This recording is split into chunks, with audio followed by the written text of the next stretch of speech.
Welcome back to Chapter 1, Part 2 of the Farseer Trilogy, Book 1, Assassin's Apprentice. We left off, I'm just gonna test where the mic is, because, previously I was recording on earphones, and now I'm going to be recording just, on my phone, because I'm using iMovie to just, edit the recording of fieldrunners and place an audio over the video. So I was recording on my iPad, but I don't know if it used the iPad's mic or the earphone's mic. So yeah, but then I noticed that you can import audio files. So I'm just gonna record on my phone because it's much easier. And my iPad is on 27%, so, and it's load shedding, so I can't I'm not gonna rely on that. But yeah, anyway, I just want to finish this chapter. The way I did it earlier was, I think it was a bit dumb, because I kind of pre-recorded footage of me playing fieldrunners, because I want to have something that you guys can watch while you're listening, because that's what I used to do when my mom was reading books to me as a child. And yeah, I thought it would be nice. Anyway, otherwise I think it would have been better to just upload this to an actual podcast site, but I don't know. This is fun. I like this. I like that I get to play fieldrunners again, because I haven't played it in ages, because I don't know, I always forget about it. But yeah, so anyway, I'm not going to pre-record a video. I'm going to finish the chapter, and there's only 9 pages left in the first chapter, so I'm going to see how long it's going to take to do chapter 2 as well, so I can maybe do each video will be a chapter, which I think would be better from now on. But okay, it's been 3 minutes and I've just been rambling. Yeah, anyway, let's continue. Okay, so we've seen Fitz meet Burich in the previous part, and he is eating some bread. I looked from the bread to the cheese I gripped, loth to surrender either, but longing for the hot meat too. He shrugged at seeing my dilemma, and with a fighting man's practicality, flipped the meat casually onto the table beside my hip. I stuffed as much bread into my mouth as I could, and shifted to where I could watch the meat. Poor kid. I wonder how much he ate at his Okay, and anyway... Chivalry's bastard. Jason shrugged, busy with getting himself bread and meat and cheese of his own. There's a dog barking, sorry.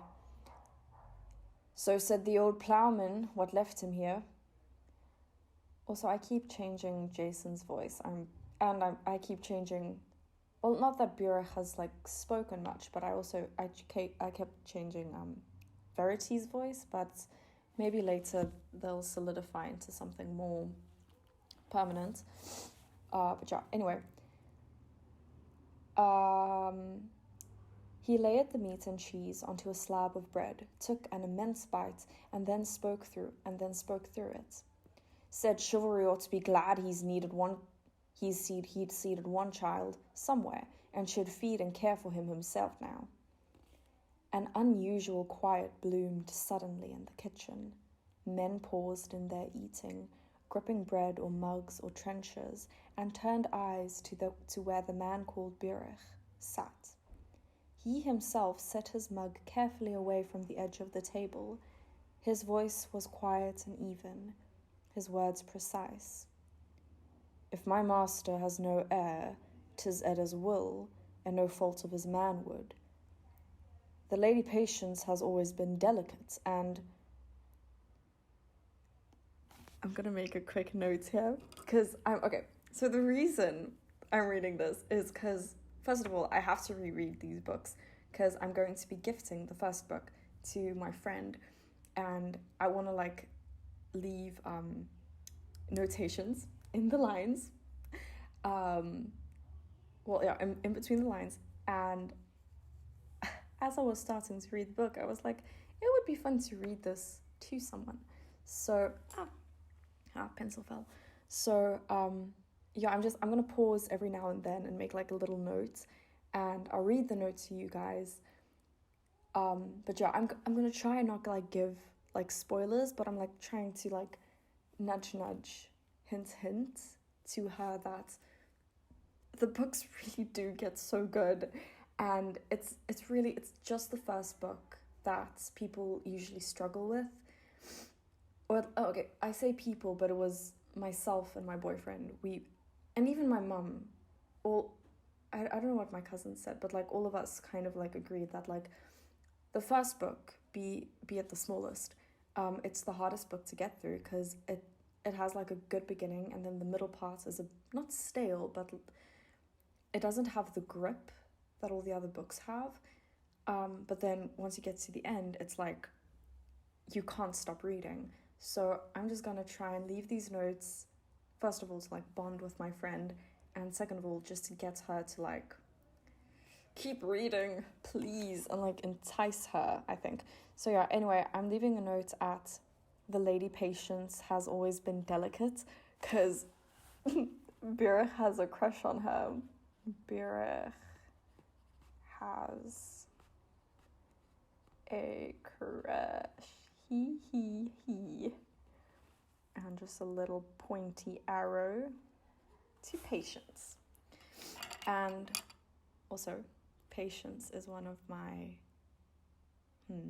top 5 characters. Yes, all right. Let's continue. Also, I did make notes in the margins in the previous pages that has already been recorded, but I didn't say much.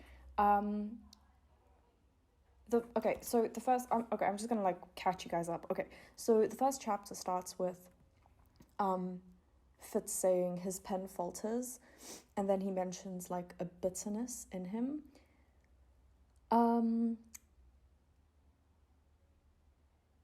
Right before his pen falters, he mentions, history shows us this was not always sufficient to bind a child to the virtue that named it.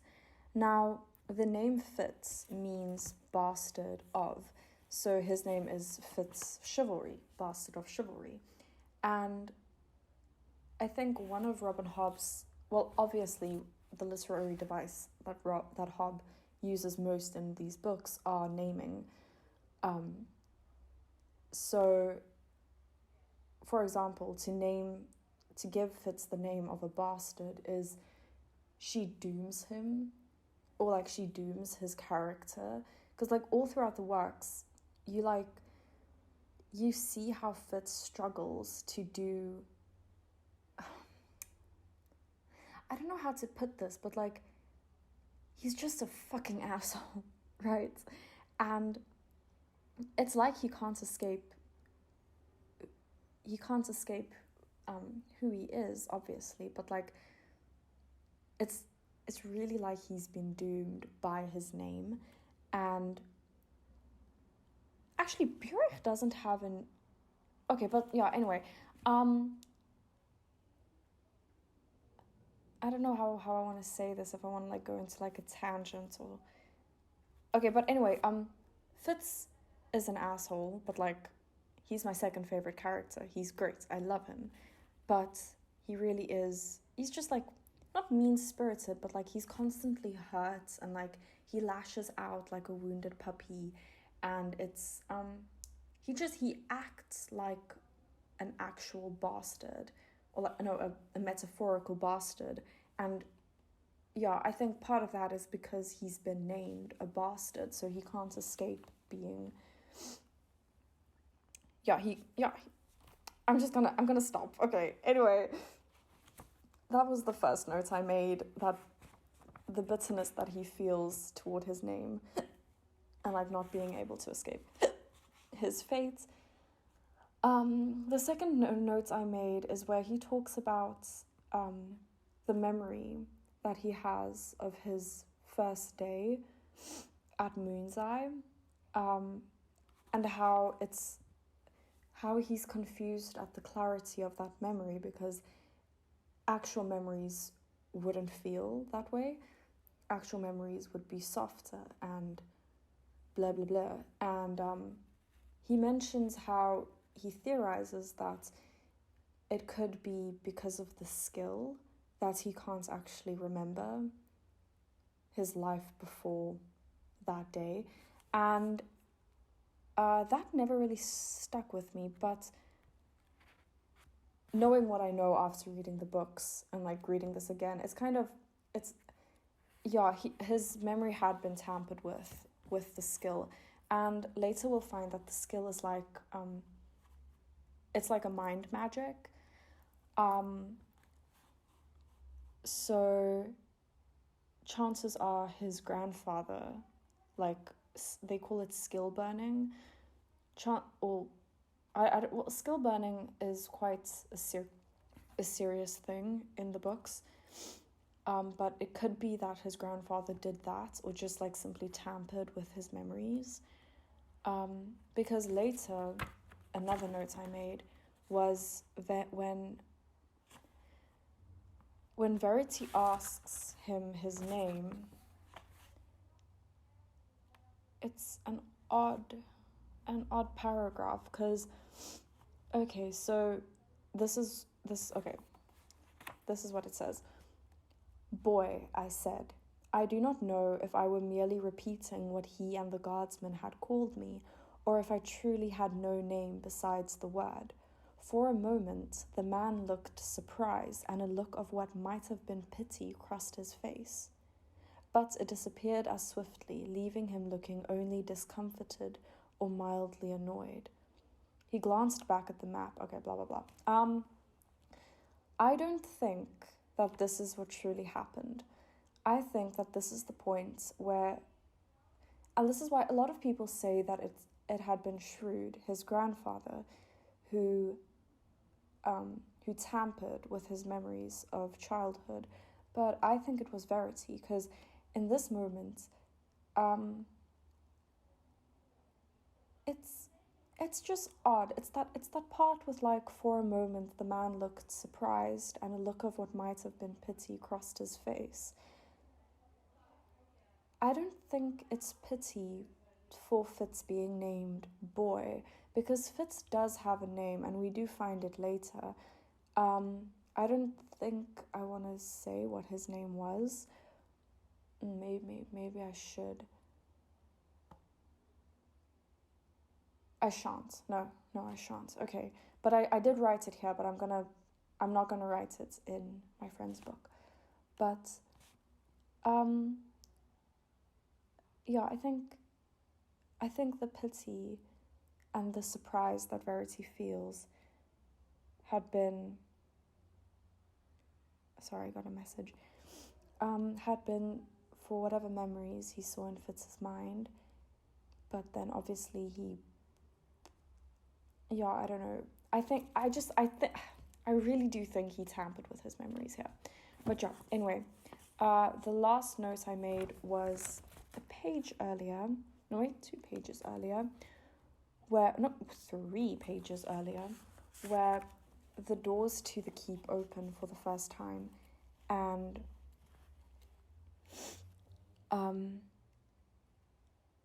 it's like Fitz tells us that this is like the start of his actual story. And he says, "No, it all starts there, right outside the doors of the strong house, with my small hand trapped inside the tall man's. Almost, it is like a puppet show beginning." Now, I just made a little note at puppet show, because a character in this book who's a jester, he,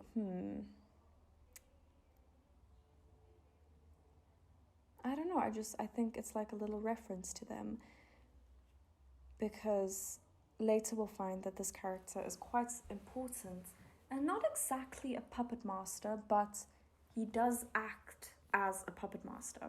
So I think this is important. Okay. Anyway, let us continue. Okay. If my master has no heir, 'tis Edda's will, and no fault of his manhood. The lady Patience has always been delicate, and even so, Jason was quickly agreeing. And there sits the very proof that there's naught wrong with him as a man, is all I'm saying, that's all. He wiped his mouth hastily on his sleeve. As like to Prince Chivalry as can be, as even his brother said but a while ago.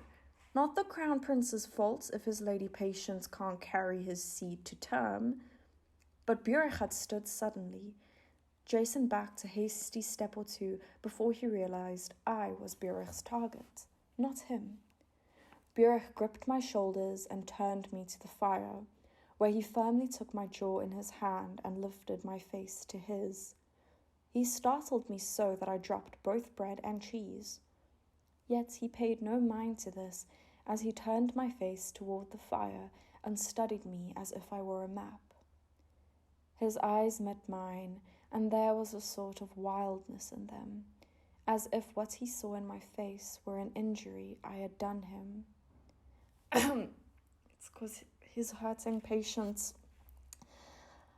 I started to draw away from that look, but his grip wouldn't let me. So I stared back at him with as much defiance as I could muster, and saw his upset masked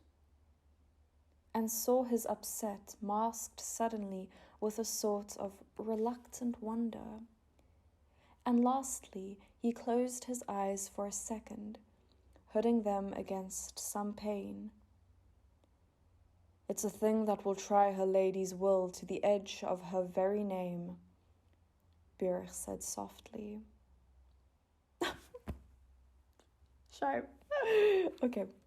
He released my jaw and stood awkwardly to pick up the bread and cheese I dropped. He brushed them off and handed them back to me. I stared at the thick bandaging on his right calf and over his knee that had kept him from bending his leg. He reseated himself and refilled his mug from a pitcher on the table. He drank again, studying me over the rim of his mug. Who'd Chivalry get him on? A man at the other end of the table asked, incautiously. Burich swung his gaze to the man as he set his mug down. For a moment he didn't speak, and I sensed that silence hovering again. I'd say it was Prince Chivalry's business who the mother was, and not for kitchen talk, Burich said mildly. Even so, the guard agreed abruptly, and Jason nodded like a courting bird in agreement. Young as I was, I still wondered what kind of man this was who, with one leg bandaged, could quell a room full of rough men with a look or a word. Boy don't have a name, Jason volunteered into the silence. Just goes by boy. This statement seemed to put everyone, even Burich, at a loss for words. Okay, so maybe Verity didn't temper with Fitz's memory. Maybe that happens later, and maybe he didn't. Maybe his actual name, because we do hear a potential name later in this very book shouted, but it could be that is just the word boy in another language, or, because I think that's unlikely, but it is likely, or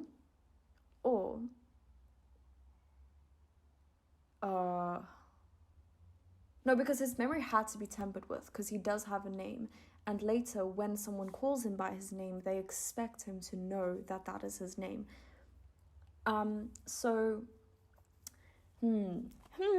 Did Verity temper with Jason's memory as well? Did he? I don't know. Okay, but yeah. Anyway, moving on from that, I don't think that's not that important, but it is, because Fitz is really attached to his name. But yeah, I think if his name had been Boy, be it in another language or not, I think his life would have been simpler. Because he's never been allowed to just be a boy. So yeah. Anyway, the silence lingered as I finished bread and cheese and meat and washed it down with a swallow or two of beer that Burich offered me. The other men left the room gradually in twos and threes, and still he sat there, drinking and looking at me.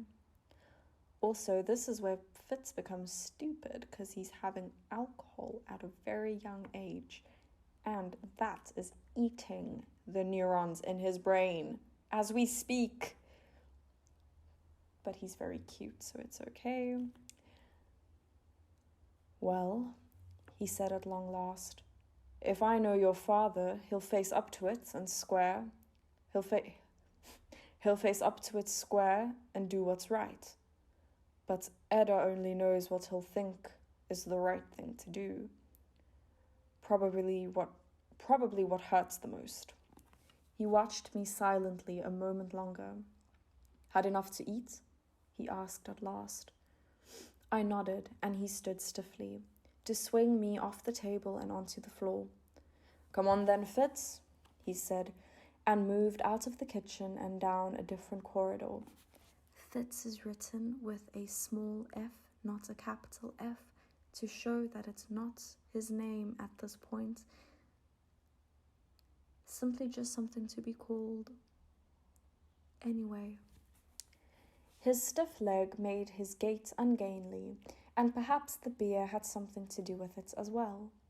Certainly I had no trouble in keeping up. We came at last to a heavy door, and a guard who nodded us through with a devouring stare at me.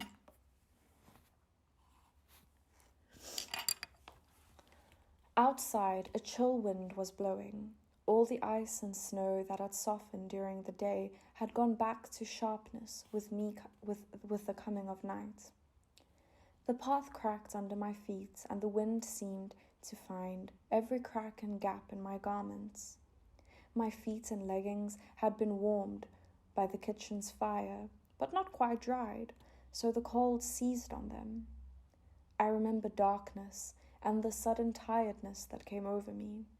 A terrible, weepy sleepiness that dragged at me as I followed the strange man with a bandaged leg through the chill, dark courtyard. There were tall walls around us, and guards moved intermittently on top of them, dark shadows visible only as they blotted the stars occasionally from the sky. The cold bit at me, and I stumbled and slipped on the icy pathway. But something about Burich did not permit me to whimper or beg quarter from him. Instead, I followed him doggedly. We reached a building, and he dragged open a heavy door. Warmth and animal smells and a dim yellow light spilled out. A sleepy stable boy sat up in his nest of straw, blinking like a rumpled fledgling. At a word from Burich, he lay down again, curling up small in the straw and closing his eyes. We moved past him, Burich dragging the door to behind us. He took the lantern that burned dimly by the door and led me on. I entered a different world then, a night world where animals shifted and breathed in stalls, where hounds lifted their heads from their crossed forepaws to regard me with lambent eyes, green or yellow in the lantern's glow. Horses stirred as we passed their stalls. Hawks are down at the far end, Burich said as we passed stall after stall. I accepted it as something he thought I should know. Here, he finally said. This'll do, for now, anyway. I'm jigged if I know what else to do with you. If it weren't for the lady patients, I'd be thinking this is a fine god's jest on the master. Here, Nosy, you just move over and make this boy a place in the straw. That's right, you cuddle up to Vixen there. She'll take you in, and give a good slash to any that think to bother you. I'm just going to make a little note here that, okay, so he addresses Nosy, who's a puppy. He addresses him directly as if he is speaking to the puppy.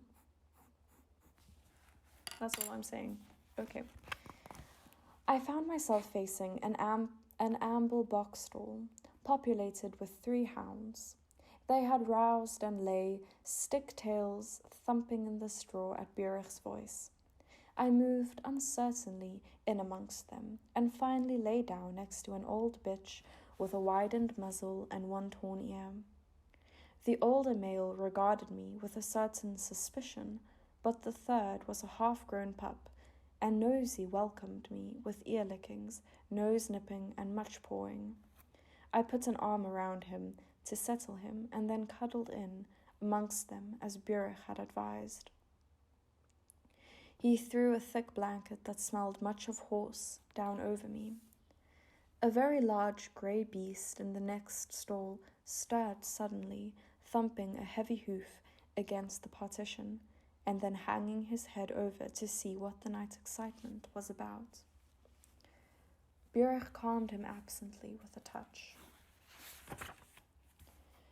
It's rough quarters here for all of us at the outpost.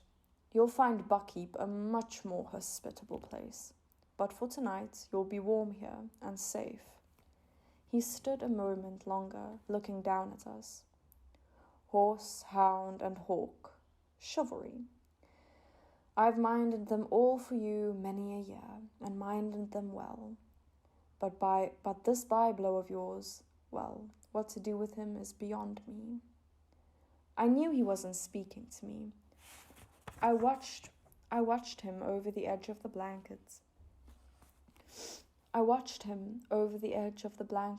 As he took the lantern from its hook and wandered off, muttering to himself. I remember that first night very well, the warmth of the hounds, the prickling straw, and even the sleep that finally came as the pup cuddled close beside me.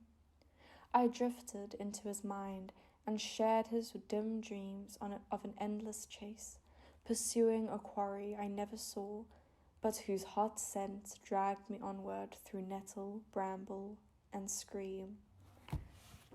I don't remember Hobb slipping so effortlessly into what you'll later find is the wit. Okay, so the skill is like a mind magic, and then the wit is an animal magic, but also a mind one. But yeah, this is your first, second glimpse at it, the first being Burich talking to Nosy. So yeah, I'm just going to make a little point here, and I'm going to write wit. Okay, and that's, yeah, okay. Anyway, and with the hound's dream, the precision of the memory wavers like the bright colours and sharp edges of a drug dream. Certainly, the days that follow that first night have no such clarity in my mind. I recall the spitting wet days of winter's end, as I learned the route from my stall to the kitchen. I was free to come and go there as I pleased. Sometimes there was a cook in attendance, setting meat onto the hearth hooks, or pummeling bread dough, or breeching a cask of drink. More often there was not, and I helped myself to whatever had been left out on the table, and shared generously with the pup that swiftly became my constant companion. Men came and went, eating and drinking and regarding me with a speculative curiosity that I came to accept as normal. The men had a sameness about them, with their rough wool cloaks and leggings, their hard bodies and easy movements, and the crest of a leaping buck that each bore above his heart. My presence made some of them uncomfortable. I smudged a nail. It's fine. I grew accustomed to the mutter of voices that began whenever I left the kitchen. Burich was a constant in those days, giving me the same care he gave to chivalry's beasts. I was fed, watered, groomed, and exercised. Said exercise usually coming in the form of trotting at his heels as he performed his other duties. But those memories are blurry, and details, such as those of washing or changing garments, have probably faded with a 6-year-old's calm assumptions of such things as normal. Certainly, I remember the hound pup, Nosy. His coat was red and slick and short, and bristly in a way that prickled me through my clothes when we shared the horse blankets at night. His eyes were green as copper ore, his nose the colour of cooked liver, and the insides of his mouth and tongue were mottled pink and black. When we were not eating in the kitchen, we wrestled in the courtyard or in the straw of the box stall. Such was my world for however long it was I was there. Not too long, I think, for I do recall the weather changing. All my memories of that time are raw days and blustery wind, and snow and ice that partially melted each day but were restored by night's freeze. One other memory I have of that time, but it is not sharp-edged. Rather, it is warm and softly tinted, like a rich old tapestry seen in a dim room. I recall being roused from sleep by the pup's wriggling and the yellow light of a lantern being held over me. 2 men bent over me, but Burech stood stiffly behind them, and I was not afraid. "Now you've awakened him," warned the one, and he was Prince Verity, the man from the warmly lit chamber of my first evening. "So, he'll go back to sleep as soon as we leave." "Who is this? I thought it was chivalry." "Okay." "Damn him, he has his father's eyes as well. I swear I'd have known his blood no matter where I saw him. There'll be no denying it to any that see him. But have neither you nor Burech the sense of a flea? Bastard or not, you don't stable a child among beasts. Was there nowhere else you could put him?" The man who spoke was like Verity around the jaw and eyes, but that was where the resemblance ended. This man was younger by far. Regal. Let's write that. Regal. And he looks regal. I always imagined him as extremely handsome and had a little crush on him. But, okay. This man was younger by far. His cheeks were beardless, and his scented and smoothed hair was finer and brown. His cheeks and forehead had been stung to redness by the night's chill, but it was a new thing, not Verity's weathered ruddiness. And Verity dressed as his men dressed, in practical woolens of sturdy weave and subdued colours. Only the crest on his breast showed brighter, in gold and silver thread. But the younger man with him gleamed in scarlets and primrose, and his cloak drooped with twice the width of cloth needed to cover a man. The doublet that showed beneath it was a rich cream and laden with lace. The scarf at his throat was secured with a leaping stag done in gold, its single eye a winking green gem, and the careful turn of his words were like a twisted chain of gold compared to the simple links of Verity's speech. Regal, I had given it no thought. What do I know of children? I turned him over to Burech. He is chivalry's man, and as such he's cared for. I meant no disrespect to the blood, sir, Burech said in honest confusion. I am chivalry's man, and I saw to the boy as I thought best. I could make him up a pallet in the guard room, but he seems small to be in the company of such men, with their comings and goings at all hours, their fights and drinking and noise. The tone of his words made his own distaste for their company obvious. Bedded here, he has quiet, and the pup has taken to him, and with my vixen to watch over him at night, no one could do him harm without her teeth taking a toll. My lords, I know little of children myself, and it seems to me— It's fine, Burich, it's fine, Verity said quietly, cutting him off. If it had to be thought about, I should have done the thinking. I left it to you, and I don't find fault with it. It's better than a lot of children have in this village, Edda knows, for here, for now, it's fine. It will have to be different when he comes back to Buckheap. Regal did not sound pleased.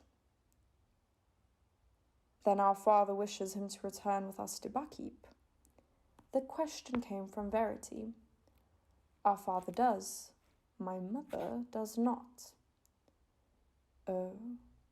Verity's tone indicated he had no interest in further discussing that. But Regal frowned and continued. My mother, the Queen, is not at all pleased about any of this.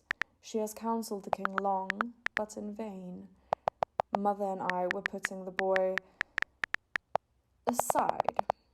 It is only good sense. We scarcely need more confusion in the line of succession. I see no confusion in it now, Regal. Verity spoke evenly. Chivalry, me, and then you. Then our younger cousin August. This bastard would be a far fifth. I am well aware that you precede me. You need not flaunt it at me at every opportunity, Regal said coldly. He glared down at me. I still think it would be better not to have him about. What if chivalry never does get a legal heir on Patience? What if he chooses to recognize this boy? It could be very divisive to the nobles. Why should we tempt trouble? So say my mother and I. But our father, the king, is not a hasty man, as we all know. Shrewd is as shrewd does, as the common folk say. He forbade any settling of the matter. Regal, he said in that way he has, don't do what you can't undo, until you've considered what you can't do once you've done it. Then he laughed. Regal himself gave a short, bitter laugh. I weary so of his humour. Oh, said Verity again, and I lay still and wondered if he were trying to sort out the king's word or refraining from replying to his brother's complaint. You discern for his real reason, of course, Regal informed him, which is he still favours chivalry. Regal sounded disgusted. Despite everything, despite his foolish marriage and his eccentric wife, despite this mess, and now he thinks this will sway the people, make them warmer toward him, prove he's a man, that chivalry can father a child, or maybe prove he's a human and can make mistakes like the rest of them. Regal's tone betrayed that he agreed with none of this. And this will make the people like him more, support his future kingship more, that he fathered a child on some wild woman before he married his queen. Verity sounded confused by the logic. I heard the sourness in Regal's voice. So the king seems to think. Does he care nothing for the disgrace? But I suspect chivalry will feel differently about using his bastard in such a way, especially as it regards dear Patience. But the king has ordered that the bastard be brought to Buckheap when you return. Regal looked down on me as if ill-satisfied. Verity looked briefly troubled, but nodded. A shadow lay over Burich's features that the yellow lamplight could not lift. Has my master no say in this? Burich ventured to protest. It seems to me that if he wants to settle a portion on the family of the boy's mother and set him aside, then why surely for the sake of my Lady Patient's sensibilities he should be allowed that discretion. Prince Regal broke in with a snort of disdain. The time for discretion was before he rolled the wrench. The Lady Patience is not the first woman to have to face her husband's bastard. Everyone here knows his existence. Verity's clumsiness saw to that. There's no point to trying to hide him, and as far as a royal bastard is concerned, none of us can afford to have such sensibilities, Burich. To leave such a boy in a place like this is like leaving a weapon hovering over the king's throat. Surely even a houndsman can see that, and even if you can't, your master will. An icy harshness had come into Regal's voice, and I saw Burich flinch from his voice. As I had seen him cower from nothing else. It made me afraid, and I drew the blankets up over my head and burrowed deeper into the straw. Beside me, Vixen growled lightly in the back of her throat. I think it made Regal step back, but I cannot be sure. The men left soon after, and if they spoke any more than that, no memory of it lies within me. Time passed, and I think it was 2 or perhaps 3 weeks later that I found that 40 minutes, okay. That I found myself clinging to Burich's belt and trying to wrap my short legs around a horse behind him as we left that chill village and began what seemed to me an endless journey down to warmer lands. I suppose at some point chivalry must have come to see the bastard he had sired, and must have passed some sort of judgment on himself as regarded me. But I have no memory of such a meeting with my father. The only image I carry of him in my mind is from his portrait on the wall in Buckkeep.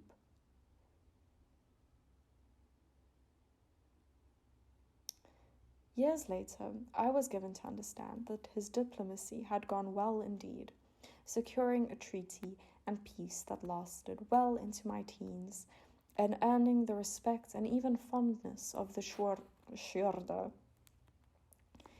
In truth, I was his only failure that year, but I was a monumental one. He preceded us home to Buckkeep, where he abdicated his claim to the throne. By the time we arrived, he and Lady Patience were gone from court to live as the Lord and Lady of Withywood. I have been to Withywoods. Its name bears no relation to its appearance. It is a warm valley centered on a gently flowing river that carves a wide plain that nestles between gently rising and rolling foothills, a place to grow grapes and grain and plump children. It is a soft holding, far from the borders, far from the politics of court, far from anything that had been chivalry's life up to then. It was a pasturing out, a gentle and genteel exile for a man who would have been king, a velvet smothering for a warrior, and a silencing of a rare and skilled diplomat. And so I came to Buckkeep, sole child and bastard of a man I'd never known.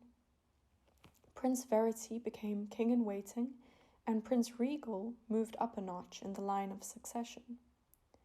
If all I had ever done was to be born and discovered, I would have left a mark across all the land for all time. I grew up fatherless and motherless in a court where all recognized me as catalyst.